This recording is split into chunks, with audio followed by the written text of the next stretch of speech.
Hey everybody, how's it going? Welcome to episode number 531 of NoDQ&A video, right here on NoDQ.com, as well as the YouTube channel and NoDQ&A videos affiliate, ringsidenews.com.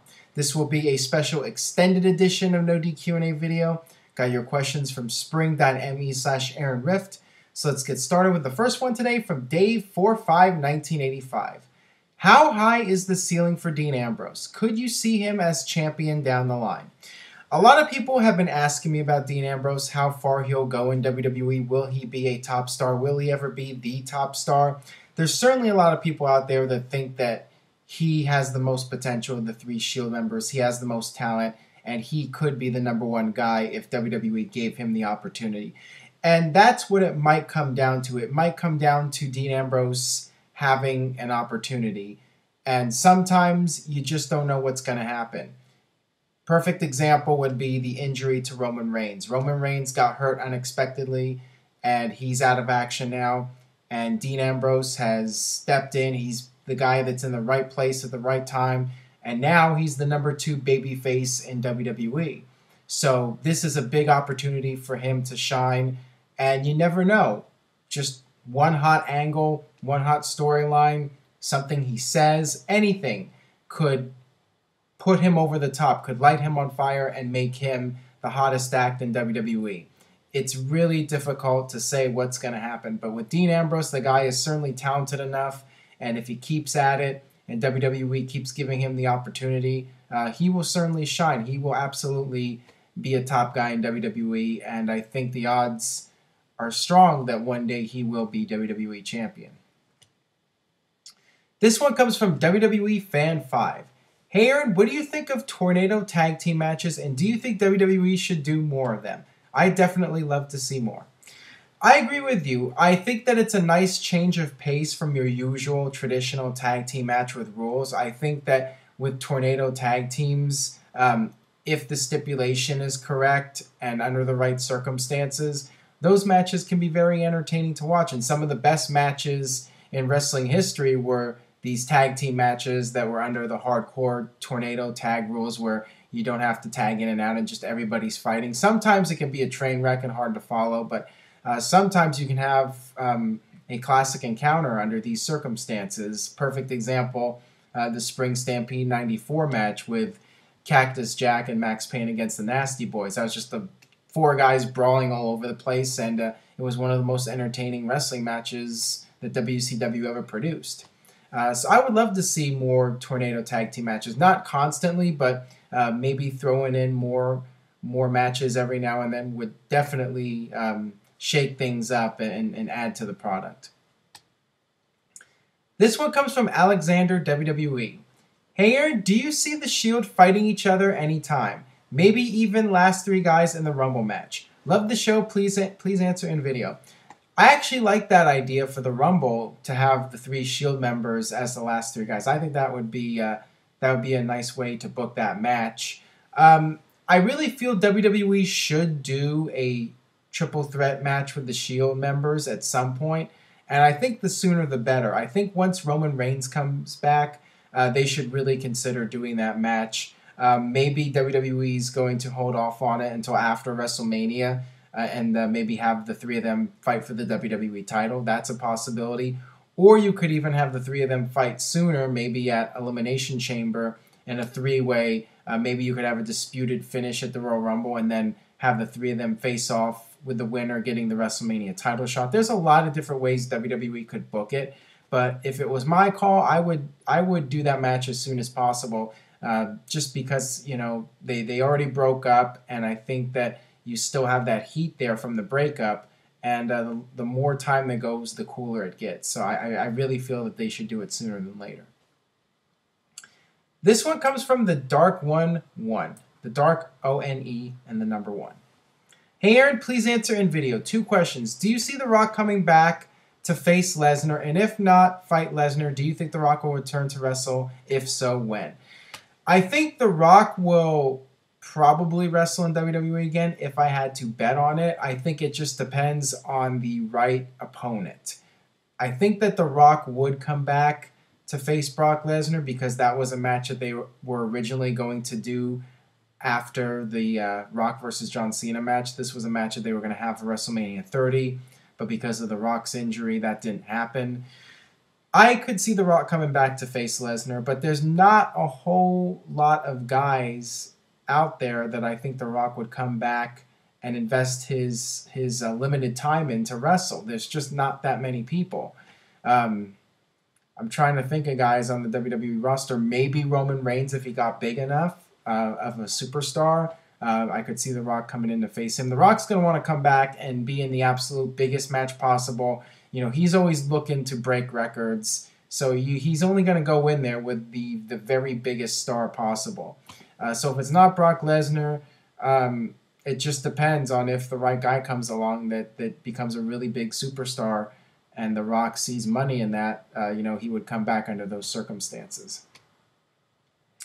All right, this one comes from N2 Deep 818. Hey Aaron, please answer in video. Now that Night of Champions is over, I don't see how Sting would be able to fit towards wrestling in WWE in any storyline other than The Undertaker. Do you think that there's a chance, and if so, how? Well, I've talked about Sting in previous videos. You could put him in there with somebody like John Cena. Sting was the franchise at WCW against the current franchise at WWE. You could do Sting versus Triple H, which I like that idea because you have a top babyface legend against one of the most hated heels in WWE history, and also Triple H was part of the Attitude Era around the same time that Sting was doing the Crow gimmick and facing off against the NWO. So they were both top superstars around the same time during the Monday Night Wars. And you could do Sting versus The Rock. I just mentioned The Rock a few moments ago. That would be a huge dream match, Sting versus The Rock. Once again, The Rock was a big star during the Monday Night War period, while Sting was a big star in WCW. There's several matches you could do with Sting. I would go with either Rock, Triple H, or John Cena. CPW 1978. His question is, Aaron, not that many people care, but Fandango seems to be out of action lately. Would there ever be a chance of a repackage? Johnny Curtis is actually quite talented, and it would be a shame for him to sink due to poor scripting. Well, unfortunately, Fandango, Johnny Curtis, he would not be the first talented guy that had his career go downhill due to poor writing or having a character with limited potential. There have been plenty of guys over the years in WWE that have talent. They come in, they get this character, and the character doesn't really catch on, or it has a short shelf life, and then WWE gives up on that guy and moves on to the next person. You got to keep in mind that WWE has NXT. They have all these young superstars. They have a limited amount of spots, and WWE's always looking towards new talent and younger guys and giving somebody else a chance. Unfortunately, with the way wrestling is right now in WWE, for a lot of people, you only get that one shot. And once it's over, it's very difficult to get a second chance because there's just so much competition with other wrestlers and other talent, and all of them are fighting for those limited spots. So it's going to be difficult for him to get back into the main roster and become a major player in WWE. But anything's possible. Maybe he'll have a new gimmick. Maybe they'll give him a second chance. You never know. All right, this one comes from Big J Da Great. Do you think WWE would start up another faction similar to The Shield in the near future? Personally, I would like to see Kevin Steen, Atami, Sami Zayn, Devitt, and Adrian Neville. Your thoughts? Well, I don't think it's a good idea to repeat the Nexus storyline and have a similar faction to Nexus. I think people would compare the new group to Nexus, and I don't think it's necessary because with these current guys in NXT, I think that all of them have potential to be major superstars in WWE on their own, and it's not necessary to put them all together in a faction. And same thing with The Shield. Even if it's just 3 of the guys formed into a faction, people would still compare it to The Shield, and you would still have those expectations. What I would rather see is each guy individually come in one at a time, slowly over the next year or so, and just work on each guy. Each one has something that they can offer to the table, and all of them, in my opinion, could be major superstars if you bring them in at the right time with the right gimmick and don't try to do anything silly like put them all together or rush them onto television when they're not 100% ready. All right, this one comes from JoJo Jeff 91. Hey Aaron, huge fan. Since Undertaker will most likely not wrestle at Mania and Brock will most likely be facing Rock or Reigns, what do you see people like Cena, Bryan, and Bray Wyatt doing at WrestleMania? Could any of them possibly face Sting? Well, I talked about possible matches for Sting earlier. John Cena versus Sting definitely seems like a possibility if Brock Lesnar will be facing Roman Reigns or The Rock. You know WWE is going to want John Cena in a marquee match at WrestleMania. That would make sense to do Cena versus Sting. You know Cena's going to be in a big match. That's a given. He's John Cena. Daniel Bryan, I think in all likelihood he will be in one of the top WrestleMania matches. I doubt he'll be in the WWE title match, but I think that there's a good chance he'll be one of the semi-main event matches. As far as Bray Wyatt goes, with the way he's been utilized as of late, he'll be lucky if he's even at WrestleMania and not outside somewhere selling tickets. I'm really hopeful that they'll do something with the Bray Wyatt character and maybe he'll get a renewed push going into early 2015, but at this point it's really up in the air what's going to happen with Bray Wyatt. Really hard to say what role he will have at WrestleMania, if any role at all. I'm assuming he'll be on the show, unless they totally give up on that character, which I don't think they will. So I think the odds are he'll have something to do with WrestleMania, just don't know at what level. All right, this one comes from Glass Cloud. With Brock Lesnar possibly not being in Hell in a Cell and other pay-per-views until WrestleMania, do you think that they should put the IC and US titles in those main event spots to help bring back some prestige to them? I think I talked about the IC title a few weeks ago and, maybe even John Cena becoming IC champion or something like that to elevate the title while Brock Lesnar is not around. There's no indication that WWE is going to do that, unfortunately. I would love to see the titles elevated more, but I don't think that WWE sees those titles as important and not worth investing in those titles.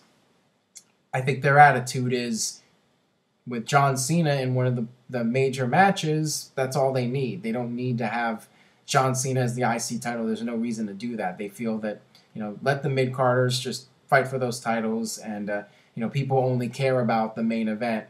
They only care about John Cena. They don't care about the IC title. That's WWE's attitude. So I don't see that happening. I would like to see it happen, but I'm not holding my breath on that. All right, one more question today from Raw is Jericho 87. Good day, Aaron. Do you ever get annoyed with the fact that so many matches end in disqualification due to interference? For once, I would like to see an entire show with clean finishes. Well, in my opinion, it's okay to have a DQ if the storyline calls for it, if it can help advance the storyline. I'm perfectly fine with DQs or countouts or whatever. Under the right circumstances, it's fine to do those kinds of finishes. What I don't like is when WWE books DQ finishes on the pay-per-views and the mega events, because those are the big shows that people are spending money on. And, those are supposed to be conclusions to storylines. I don't like when they have a match on a pay-per-view that's just building up to another match, on television especially. When I buy a pay-per-view or subscribe to the WWE Network for $9.99 and watch one of the mega events, I want to see some decisive winners. I don't want to see a screw job finish. I don't want to see something that I have to watch another show to see what happens next. I want to see a conclusive outcome. I want to see a decisive winner. And I think it's a bad idea. I think it's bad for business when WWE does those kind of finishes. And they haven't done them all that often on the big events. I will give them that. But they should absolutely not get in the habit of doing that on a regular basis. It seems like September is like one of the worst months, too, for WWE doing these screw job finishes, usually because they see the September pay-per-views as being just a throwaway show. SummerSlam's a big show, and then the September pay-per-view is not really that big, and then they focus on Hell in a Cell. So more times than not, those September pay-per-views, their attitude is we're just going to come up with some screw job finish because the next show is the more important one. All right, that'll do it for this edition of No DQ&A video. Thanks as always for watching. If you enjoyed today's video, please share it on Facebook and Twitter. Stay tuned to NoDQ.com for the very latest news in WWE and TNA. And I will see you guys next time for more.